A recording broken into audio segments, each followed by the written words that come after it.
ओम नमः शिवाय। सभी श्रोताओं का मैं स्वागत करता हूँ। आशा है कि आप सब कुशल मंगल होंगे। भगवान शिव गुरुदेव से मैं विनती करता हूँ हमेशा कि आप सब खुश रहें, कुशल मंगल रहें, आप सबका कल्याण हो। आज का यह वीडियो एक साधक की सच्ची घटना पर आधारित है। वह साधक जिन्होंने अपना अनुभव मेरे साथ शेयर किया, उस अनुभव को जानने से पहले मैं नए जो श्रोताएं हैं उनको कहना चाहता हूं कि वह उन्होंने अभी तक अगर चैनल को सब्सक्राइब नहीं किया है तो चैनल को सब्सक्राइब कर लें और बेल आइकन को भी प्रेस कर लें ताकि मेरे द्वारा लाई गई वीडियो आपके पास टाइम पर पहुंच जाए। तो आइए अब जानते हैं उस घटना के बारे में। एक साधक हैं जिनकी अभी शादी नहीं हुई थी और वह बाहर में रहा करते हैं। वहीं पर वह कोई प्राइवेट जॉब करते हैं। कहीं वहीं पर प्राइवेट जॉब के साथ साथ किसी तरह कभी कभी टाइम निकाल कर वह गुरु मंत्र भी किया करते हैं। जब भी उन्हें मौका मिलता वह गुरु मंत्र किया करते थे। कभी कभी वह गुरु से मिलने भी आ जाया करते थे और उनकी लाइफ काफ़ी नॉर्मल सी कट रही थी। चूँकि थोड़ा मोड़ा वो पूजा पाठ, गुरु मंत्र, गुरु पूजन, गुरु मंत्र वह किया करते हैं और उनकी लाइफ ये करीबन 2 साल पहले की बात है जब उनकी लाइफ नॉर्मल सी कट रही थी। पैसों का अभाव उनके पास हमेशा बना रहता था। प्रेम नाम की, खुशी नाम की कोई चीज़ उनके पास नहीं रहा करती थी। इस कारण से वह अपने लाइफ से थोड़ा चिंतित रहा करते थे। बाहर अकेले रहा करते थे और वहाँ प्राइवेट जॉब किया करते थे। छुट्टियों में अपने घर आया जाया करते थे। वह थोड़ा परेशान तो रहा कर रहे थे क्योंकि उनके पास पैसों का अभाव रह रहा था। फिर उन्होंने अपने गुरु से भुवनेश्वरी महाविद्या के बारे में जब जाना तो उन्हें एहसास हुआ कि यह महाविद्या जो है तो कठिन साधना, लेकिन अगर इसे कर लिया जाए तो मेरे जीवन का जो भी समस्या है, जो भी प्रॉब्लम है, जीवन की समस्या है, सब कुछ का समाधान इससे हो सकता है। तो उन्होंने उस साधना को अपने गुरुदेव की कृपा से साधना लिया और वह साधना उन्होंने किया भी। क्योंकि यह साधना करने का कारण भी यही था कि यह जो साधना थी भुवनेश्वरी महाविद्या साधना, वह साधना अपने आप में अद्भुत, अतुल्य साधना है। तो उन्होंने उस साधना को करना चाहा और दीक्षा शक्तिपात लेकर उन्होंने माँ भुवनेश्वरी महाविद्या की साधना प्रारंभ की। लेकिन यह साधना अच्छे से वह पूरी नहीं कर पाए। जितना भी हुआ उन्होंने उतना मंत्र जप किया, लेकिन वो साधना को पूरी नहीं कर पाए, या कहें तो वह साधना संपन्न नहीं कर पाए। साधना के ही बाद एक रात उनके सपने में एक सुंदर सी स्त्री आई और उन्हें अप्सरा साधना करने की सलाह दी। यह शायद भुवनेश्वरी देवी की ही कृपा थी, क्योंकि उन्होंने मंत्र जप किया और भुवनेश्वरी महाविद्या साधना तो अपने आप में अतुल्य साधना, अद्भुत साधना है। क्योंकि यह साधना कर लेने के बाद कोई भी व्यक्ति, कोई चाहे साधक हो चाहे साधिका है, उनके पास किसी तरह की कोई कमी नहीं होती, सब कुछ स्वतः उनके पास आ जाता है। तो जब वह यह साधना नहीं कर पाए तो उनका प्रभाव यह रहा कि सपने में उन्हें सलाह मिली कि वो अप्सरा साधना करें। तो उन्होंने अप्सरा साधना करने की मन में ठानी भी और उन्होंने अपने गुरु से मिलकर, गुरु से कृपा लेकर, आज्ञा लेकर रंभा अप्सरा साधना करने की ठानी थी। उन्होंने काफ़ी सारे अप्सराओं के बारे में सुन रखा था, लेकिन उन्हें रंभा अप्सरा जो थी, उन्हें रंभा अप्सरा को सिद्ध करने की उनके मन में इच्छा जागृत हुई। वह अपने गुरु से उन्होंने आज्ञा ली और रंभा की जो दीक्षा होती है, जो शक्तिपात होती है, अपने गुरु से लेकर, और रंभा की जो भी साधना सामग्री, जो रंभा का मंत्र है, यंत्र है या जो माला है, वो सारी साधना सामग्री लेकर पूरी साधना विधान के साथ रंभा की साधना उन्होंने शुरू की। शुक्रवार की रात्रि वह स्नान आदि कर अपने पूजा स्थान पर बैठे। सबसे पहले उन्होंने गुरु मंत्र का जप किया। गुरु मंत्र करके गुरु से आज्ञा लेकर रंभा साधना उन्होंने शुरू किया। उनके मन में कुछ विचार चल रहे थे, काफ़ी सारे प्रश्न थे, और उन्हीं सब के साथ उन्होंने रंभा साधना करने की सोची थी और उन्होंने प्रारंभ भी किया। कुछ दिन तक ऐसा ही चलता रहा, पर उन्हें कोई भी अनुभव नहीं हुआ। उनके मन में ख्याल आने लगा कि क्या मैं सिद्ध कर पाऊंगा या नहीं कर पाऊंगा, लेकिन उनके पास समस्याएं भी थी और उनके लाइफ में इतना अकेलापन था कि उन्होंने ठान ही लिया था कि मुझे यह साधना करनी ही करनी है। फिर जब उन्होंने साधना शुरू किया तो उन्हें कुछ दिन तक कुछ भी अनुभव नहीं हुआ, लेकिन उन्होंने एक चीज़ देखा कि उनका मन अब काफ़ी प्रसन्न रहने लगा था। अब उनके मन में किसी प्रकार की कोई दिक्कत नहीं लग रही थी। वह दिन भर प्रसन्नचित्त रह रहे थे, दिन भर प्रसन्न वह रह रहे थे। उदासी नाम का कोई चीज़ उनके मन में नहीं आ रहा था। उन्होंने ये सारी चीज़ें फील की। उन्हें अब हर काम में मन लग रहा था, चूँकि वह जहाँ भी काम कर रहे थे, अपनी ड्यूटी करते थे, वहाँ उन्हें मन लग रहा था, घर में मन लग रहा था, उन्हें हर चीज़ अच्छा लग रहा था। उन्होंने बताया कि इसी साधना के दौरान जब वह यह साधना कर रहे थे तो उनके साथ एक ऐसी घटना हुई, वह यह हुई कि उनकी एक प्रेमिका थी जो अब उनके साथ नहीं रहा करती थी। तो नहीं रहा करती थी मतलब उनसे अब कोई अटैचमेंट नहीं था, कोई बातचीत नहीं था। तो इस साधना के दौरान ही उनकी उस प्रेमिका का कॉल आया। इन्हें आश्चर्य हुआ कि उसने कॉल कैसे कर दिया। काफ़ी सारे सवाल इनके मन में आ रहे थे। क्योंकि यह साधना में रह रहे थे तो यह भी इनके दिमाग में था कि किन्हीं से बात नहीं करनी है। फिर उन्होंने किसी तरह उनसे, अपनी प्रेमिका से बात करनी सोची, और फिर कई बार जब फ़ोन आ रहा था तो उन्होंने उस फ़ोन को उठाया, कॉल उठाया और जानना चाहिए कि क्या बात है। तो उन्होंने अपनी प्रेमिका से बात भी की।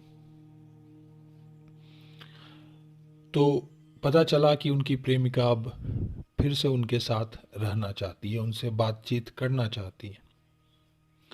अब वो सोचने लगे कि मैं क्या करूं, लेकिन उन्होंने सोचा कि सब कुछ जैसा चल रहा था वैसे चलने दिया जाए। अगर ये आई है, बात करनी चाह रही है, जैसी इच्छा है देवी की वह चलने दिया जाए। तो इन्होंने कुछ किया नहीं, नॉर्मल इन्होंने बात किया। रोज वह साधना करते और रोज ही उनकी प्रेमिका से कभी ना कभी उनकी बात हो ही जा रही थी। बात हो जा रही थी। और साधना में तो यह चीज़ है कि आपको स्त्री से दूर रहना है, कम बातें करनी है, कोशिश करनी की बात नहीं भी करनी है। शायद इसलिए भी उन्हें सफलता उस समय कोई अनुभव नहीं हो रहा था, लेकिन उन्हें ऐसा फील हो रहा था कि कोई शक्ति है जो मुझे औरों से अलग सा फील करवा रही है, क्योंकि मैं मन में जो भी चीज़ सोचता वह लगभग खुद ब खुद पूरी हो जा रही थी। साधना के दौरान मेरी प्रेमिका के बारे में भी मेरे मन में बात आ रही थी, और अब ऐसा हो गया कि वह सामने से खुद उसका कॉल आया और वह बात भी कर रही है। तो ये सारी चीज़ें उन्हें बहुत अजीब लग रही थी, उन्हें काफ़ी आश्चर्य लग रहा था। शायद उन्होंने सोचा, शायद मैंने अपनी प्रेमिका के बारे में भी काफ़ी सोच लिया था, इसलिए वह मेरे पास आ भी गई, और शायद यह उसी शक्ति का चमत्कार कर सकते हैं। फिर उन्होंने सोचा कि अगली जो शुक्रवार का दिन है उस दिन फ़ोन को बंद रखा जाए, फ़ोन ही ना ऑन करूं और किसी से बात ना करूं। उन्होंने कुछ ऐसा ही किया। सात्विक भोजन तो वह कर ही रहे थे, और रात को उस दिन उन्होंने किसी से बात नहीं की। और रात को साधना पर वह जब बैठे तो रात की साधना और मंत्र जप उन्होंने किया, सब कुछ संपन्न किया। उसी रात साधना के दौरान, मंत्र जप के दौरान उन्हें ऐसा महसूस हुआ कि कोई मेरे कमरे में आया हुआ है। एक अजीब सी फीलिंग आई और मेरा मन थोड़ा सा घबरा सा भी गया, और अंदर से एक हल्की सी खुशी भी आई, लेकिन खुशी से ज़्यादा मुझे थोड़ा सा घबराहट भी लग रहा था। उन्होंने कहा कि सच कहूँ तो मुझे थोड़ा डर लग रहा था, लेकिन मैं साधना पर बैठा रहा और साधना संपन्न की। मैंने पूरा मंत्र जप संपन्न किया, और मंत्र जप संपन्न करने के बाद मैंने डरते हुए किसी तरह अपनी आंखें खोली तो मुझे सामने कुछ भी नहीं दिखा। फिर उसी रात को सपने में कुछ और हुआ उनके साथ। रात को सपने में एक स्त्री आई और उनका चेहरा जो था स्त्री का, उस स्त्री का चेहरा मेरी प्रेमिका के जैसा था। शायद वही थी या वो अप्सरा थी जो मेरी प्रेमिका का रूप लेकर आई थी। उसने मुझे सपने में प्रेम करना शुरू किया। वह मेरे हाथों को छूती और मेरे गालों को कभी टच करती। एक अजीब सा कोमलता सा एहसास मुझे फील हो रहा था। लग रहा था कि वह सपना नहीं हकीकत ही है, और मैं अपने सपने में ही ऐसा खो गया कि मानो मुझे कोई दिन दुनिया का कोई अता पता नहीं। फिर जब सुबह हुई तो मैं काफ़ी प्रसन्न था, मेरा मन बहुत प्रसन्न था, मैं अंदर से काफ़ी ज़्यादा खुश था। मेरे चेहरे पर काफ़ी खुशी तो थी ही, और मैंने उसी समय मेरे मन में ख्याल आया कि मोबाइल तो मेरा कल से बंद ही पड़ा हुआ है, तो मोबाइल ऑन किया जाए। उस पर जब मैंने ऑन किया तो उस मोबाइल पर काफ़ी सारे कॉल्स आए हुए थे। मैंने अपनी प्रेमिका से बात करनी चाहिए, ऐसा ख्याल आया उन्हें कि मुझे अपनी प्रेमिका से बात करने का मन हुआ। तो मैंने जब कॉल लगाया तो कॉल नहीं लगा, क्योंकि मैंने तो पहली बार आज के ही दिन कॉल उस नंबर पे किया था। अभी तक जब भी बात होती तो उधर से ही बात होती थी, वही कॉल करती थी। मैंने काफ़ी बार कोशिश की पर कॉल नहीं लगा, मोबाइल स्विच ऑफ ही बताया। और न ही कोई उधर से कोई कभी जवाब भी नहीं आया। काफ़ी देर तक मैं सोचता रहा कि ऐसा क्या हो गया। उसके बाद मेरी कभी भी उससे बात नहीं हो पाई। मुझे लगने लगा कि ऐसा क्या हो गया कि वह फिर से चली गई। मन में बहुत सारे प्रश्न उठ रहे थे।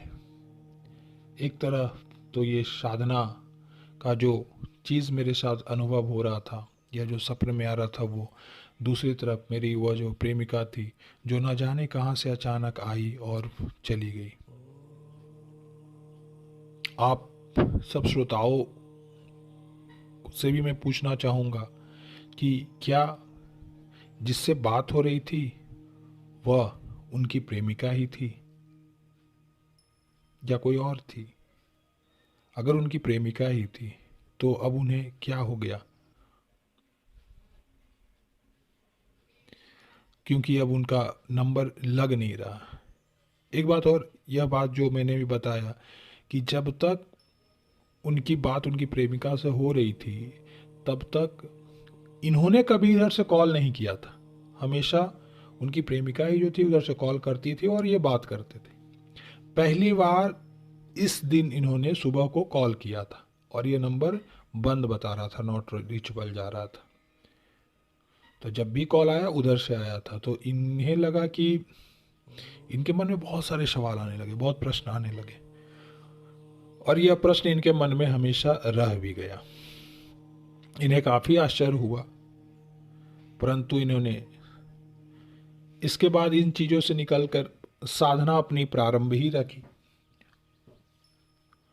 साधना इन्होंने किया, लेकिन साधना के बाद इनका मन जो था वह पूर्ण रूप से साधना के ऊपर नहीं रह रहा था। बस यह साधना कर दे रहे थे क्योंकि इनका मन जो था वह इनकी प्रेमिका की तरफ कहीं ना कहीं उधर ही रहा करता था। ये अधूरी मन से साधना पर बैठ तो जा रहे थे, मंत्र जब भी कर ले रहे थे, लेकिन इनका मन जो था वो इनकी प्रेमिका की तरफ ही था। और किसी भी साधना में, खासकर अप्सरा साधना में, यह बहुत ज़रूरी होती है कि अगर आप जब भी कोई अप्सरा साधना कर रहे हो तो उस अप्सरा के बारे में ही सोचना, उसके अलावा किसी स्त्री के बारे में नहीं सोचना होता है। लेकिन इनके साथ तो इस तरह का था।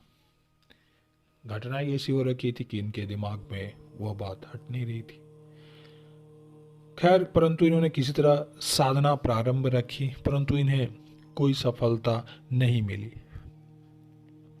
इन्होंने जितने दिन की साधना इन्होंने सोची थी, उन्होंने साधना संपन्न की। संपन्न करने के बाद यह इनका मन तो काफ़ी प्रसन्नचित रह ही रहा था। इसके बाद यह छुट्टियों में अपने घर चले गए। छुट्टी लेकर यह कुछ दिन के लिए अपने घर, अपने गांव ये चले गए। वहीं पर इनके साथ एक और घटना हुई। यह घटना थोड़ी डरावनी टाइप की घटना हो गई इनके साथ। इनके एक मित्र की शादी थी जिसके लिए यह गए थे छुट्टी लेकर। तो यह बारात में गए। बारात जहाँ पर गई वह एक गांव में गई और जहाँ बारात को रोका गया वह जगह, गांव वगैरह में जहाँ रोका जाता वह जगह एक स्कूल था जिसके अंदर बारात को रोका गया। ये लोग सारे बारात वाले लोग वहीं रुके थे।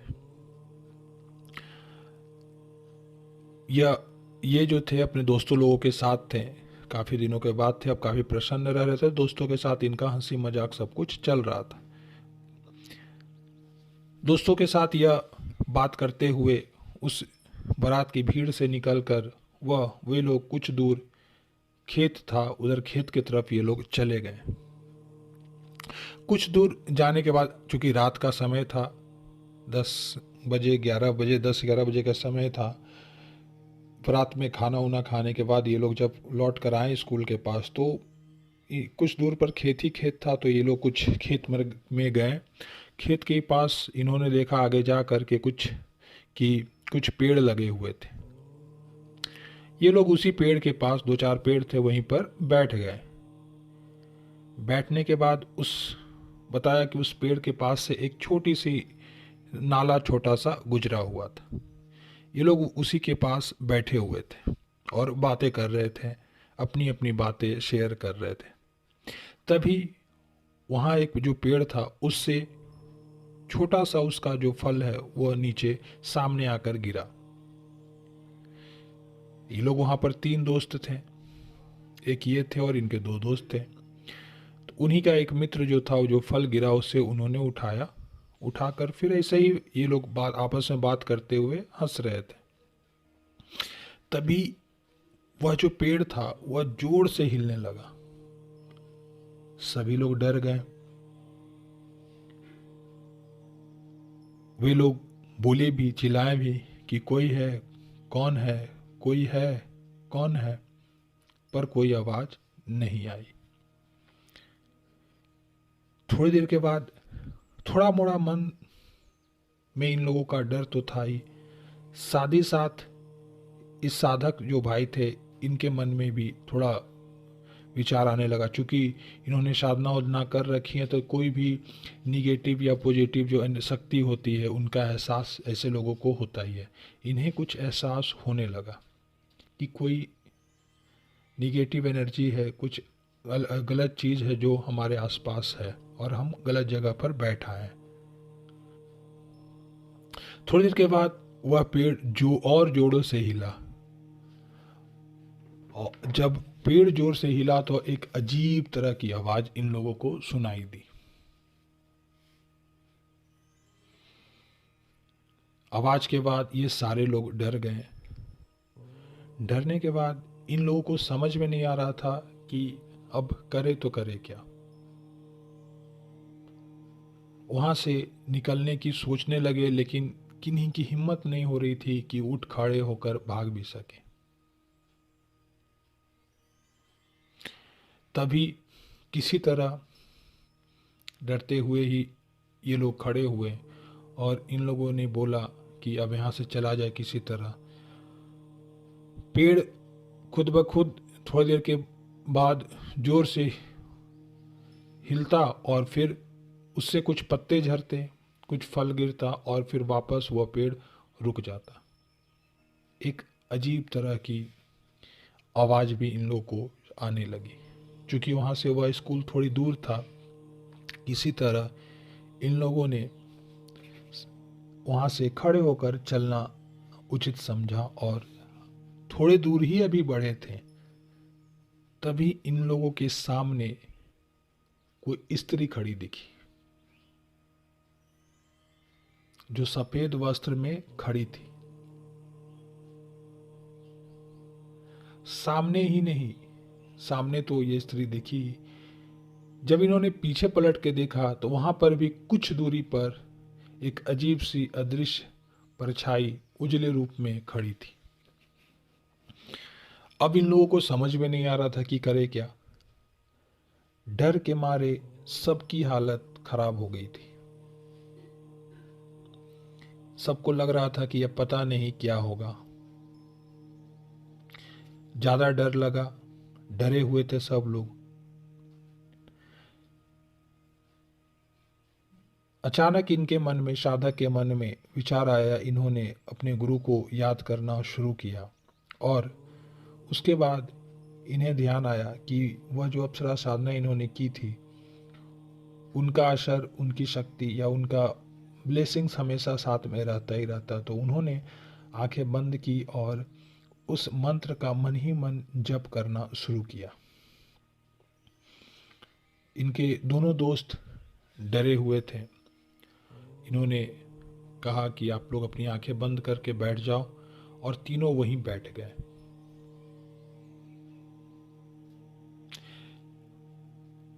तभी आंखें बंद कर जब इन्होंने अप्सरा का वह मंत्र करना शुरू किया, गुरु मंत्र किया, फिर अप्सरा का मंत्र करना शुरू किया और मंत्र जप करने के बाद इन्होंने डरते हुए कहा कि हमें इस समस्या से निकालिए। जो भी चीज़ें इनके मन में थी इन्होंने कहा, और उसके बाद जब इन्होंने आंखें खोली तो वह भूत जो था, वो जो चीज़ें थी वो सामने नहीं थी। लेकिन इन लोगों के मन में यह बात थी कि कहीं आगे जाने पर फिर सामने ना आ जाए। इस चीज़ का मन में डर हमेशा लगे रह रहा था। फिर किसी तरह ये लोग अपने इन लोग वहाँ से निकले, और ऐसे ही मंत्र जप करते हुए वहाँ से ये लोग चलने लगे। ये और इनके दोस्त इनके दोनों हाथ पकड़ के चलने लगे। मंत्र जप करते हुए यह अपने स्कूल के पास जहाँ सारा बाराती रुकी हुई थी वहाँ ये लोग पहुँचे, और वहाँ पर जाकर जहाँ काफ़ी लोग थे वहीं पर जाकर बीच में ये लोग बैठ गए। सुबह जब ये लोग वहाँ से निकलने लगे तब ये लोग जो तीन थे, ये साधक थे और इनके दो दोस्त थे, दोनों दोस्त को काफ़ी ज़्यादा फीवर बुखार आ रखा था। घर जाने के बाद भी 2 4 5 दिन ये दोनों काफ़ी ज़्यादा बीमार रहे, बुखार काफ़ी ज़्यादा रहा। लेकिन यह जो साधक थे इनके साथ ऐसा कुछ नहीं हुआ, ना ही यह बीमार हुए और ना ही कुछ इनके साथ कोई भी अनहोनी हुई। और यह उस अप्सरा के ही कारण था, इनके गुरु के ही कारण था, जिसने उन्हें वहाँ से बचाया। क्योंकि ये लोग ऐसी जगह पे चले गए थे जहाँ पर अनजाने में ही चले गए थे, जहाँ पर ज़्यादा दिक्कत था, और वहाँ पर इनके साथ ऐसी घटना हुई। घर आने के बाद फिर 2 4 दिन के बाद तो जब इनके दोस्त ठीक हुए और ये जब अपने जॉब पर, अपने घर पर जहाँ वापस लौटे अपने ड्यूटी पर, तो फिर उन्हें भी लगने लगा यह बात कि अब किसी भी तरह मुझे इस अप्सरा को सिद्ध कर ही लेना चाहिए, क्योंकि अगर यह अदृश्य रूप से कभी कभी इतनी हेल्प कर सकती है तो सिद्ध हो जाने पर तो बहुत कुछ कर सकती है। और अपने मन में दृढ़ संकल्प बनाकर इन्होंने पुनः रंभा अप्सरा की साधना शुरू की, और इन्होंने वह साधना फिर शुरू की, और अब सच्चे मन से और दृढ़ निश्चय के साथ उन्होंने यह साधना शुरू की। अब आगे इनके साथ साधना में क्या सफलता मिली, कैसे क्या हुआ, वह चीज़ किसी और दिन बात करेंगे, डिस्कस करेंगे। फिलहाल मेरा यही कहना है अप्सरा साधना को लेकर कि मैं बार बार कहता हूँ, आप सब श्रोताओं को कहता हूँ कि अप्सरा साधना एक ऐसी साधना है जो कोई भी व्यक्ति कर सकता है। बस ज़रूरत है तो दृढ़ संकल्प की, अपने गुरुदेव के आशीर्वाद की। और आप अगर अप्सरा साधना जब भी करोगे, चाहे वह सिद्ध ना भी हो, तो आपकी बहुत सारी समस्याओं को वह हल कर ही देंगी, और वह कहीं ना कहीं अदृश्य रूप में आपके साथ रहेगी ही रहेंगी। चाहे यह किसी तरह का संकट हो, चाहे वो बुरी पावर का, जैसे भूत पिशाच वगैरह का कोई दिक्कत हो, चाहे आपकी आर्थिक कोई दिक्कत हो, किसी तरह की दिक्कत हो, तो वह दूर करती ही करती है। और सिद्ध हो जाने के बाद तो कहना ही नहीं। तो यह घटना जो इनके साथ हुई, और उनके बाद इन्होंने पुनः रंभाप्सरा की साधना प्रारंभ की, और इन्होंने रंभाप्सरा की साधना की।